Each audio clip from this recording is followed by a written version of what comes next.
जय शिवराय मित्रांनो, आता आपला ढवळगड फोर्ट पाहून झालेला आहे आणि आपण आता या ठिकाणाहून भोलेश्वर मंदिराकडे जात आहोत, जे की पुण्याचे वेरूळ असेही म्हटले जाते त्या मंदिराला.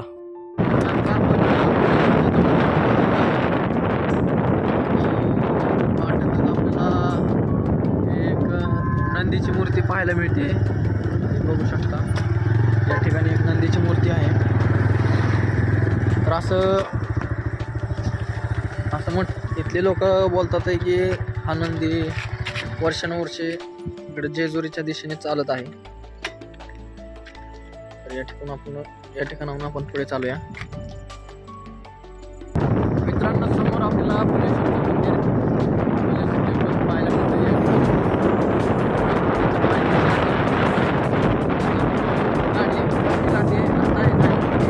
आपण गाडी घेऊन वरती जाणार आहोत आता.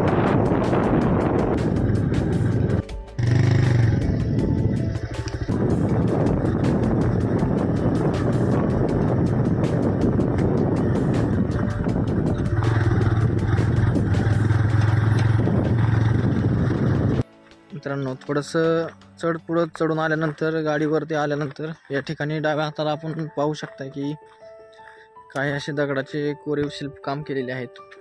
आणि या ठिकाणी मंदिर आहे कशाच तरी. ते मंदिर बंद आहे मित्रांनो, खूप जुनं असल्यामुळे शक्यतो बंद ठेवलेलं आहे. या ठिकाणी हे मंदिर बुरुजाच्या ठिकाणीच आहे.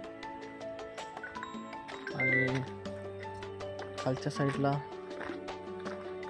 पुढे याच ठिकाणी समोर येतात. या ठिकाणी एक पाण्याचा टाका आहे. या ठिकाणी मित्रांनो पाहू शकता तुम्ही, या ठिकाणी पाण्याचा टाका आहे.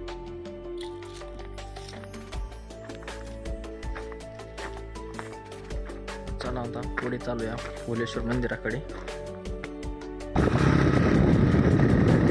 मंदिराच्या ठिकाणी आपण पोहोचलो आहे. बघू शकता, गाडी पार्किंग करून आपण आता पुढे दर्शनासाठी जाऊया.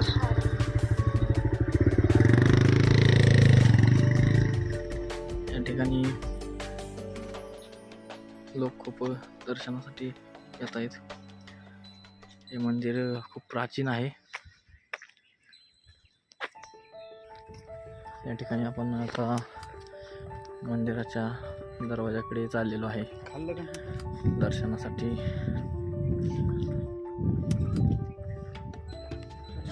हे खूप प्राचीन असे महादेव मंदिर आहे. मंदिराच्या पायऱ्यांवरती असे शिल्पामध्ये कोरीव काम केलेले आहे. या ठिकाणी आपल्याला पाहायला मिळते. या ठिकाणी पायऱ्या चढून वर आल्यानंतर पाहूयात की आपण या ठिकाणी मंदिराच्या इथे पोहोचलेलो आहे. आता आपण दर्शनासाठी मंदिराच्या आतमध्ये येत आहे.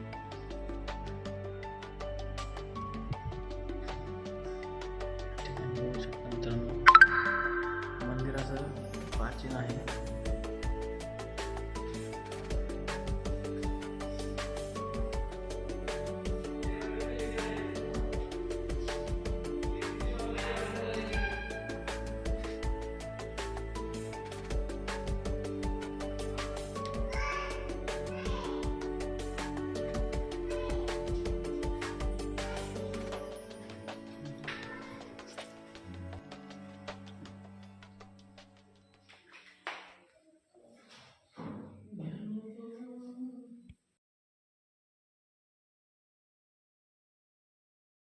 असं हे भोलेश्वर महादेवाचं मंदिर आहे. या ठिकाणी हे जे शिल्पकला दिसत आहेत, या ठिकाणी हे मूर्ती जे तुटलेले दिसत आहेत, हे अफजल खानाने तोडलेले आहेत पूर्णपणे. तर ज्यावेळेस शिवाजी महाराजांना पकडण्यासाठी अफजल खान आला होता, त्यावेळेस हे सर्व मूर्ती तोडण्यात आलेल्या आहेत. त्या अफजल खानाने तोडलेल्या आहेत पूर्ण या ठिकाणच्या मूर्त्या. तर बघू शकता मित्रांनो की या ठिकाणी प्राचीन असं महादेव मंदिर आहे. खूप छान आहे. अवश्य भेट द्या, पुण्यापासून जवळच आहे.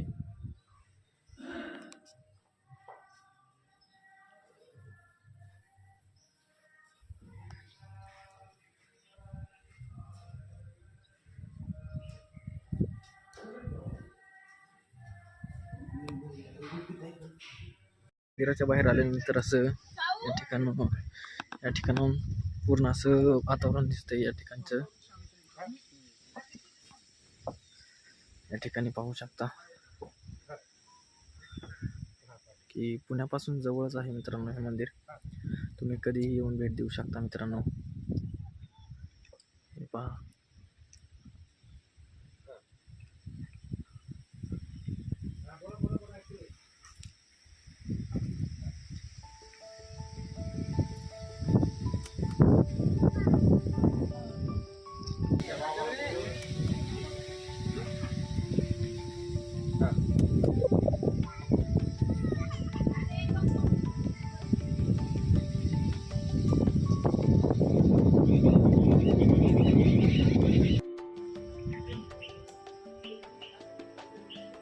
मित्रांनो या ठिकाणी आपल्याला पाहायला मिळतं की छत्रपती शिवाजी महाराजांच्या हाताचे ठसे या ठिकाणी आपल्याला पाहायला मिळतात.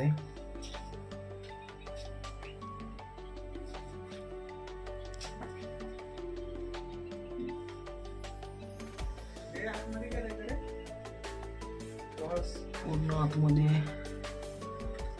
महाराजांच्या हातापायांचे ठसे आपल्याला पाहायला मिळतात.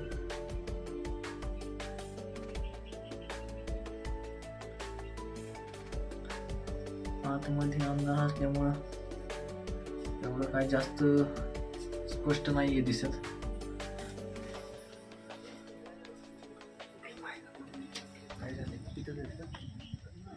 हा या ठिकाणी असं हे भुलेश्वरचं मंदिर आहे मित्रांनो. यालाच पुणे जिल्ह्याचं वेरूळ असंही म्हटले जाते या ठिकाणाला. तर असं हे मंदिर आहे भुलेश्वरचं.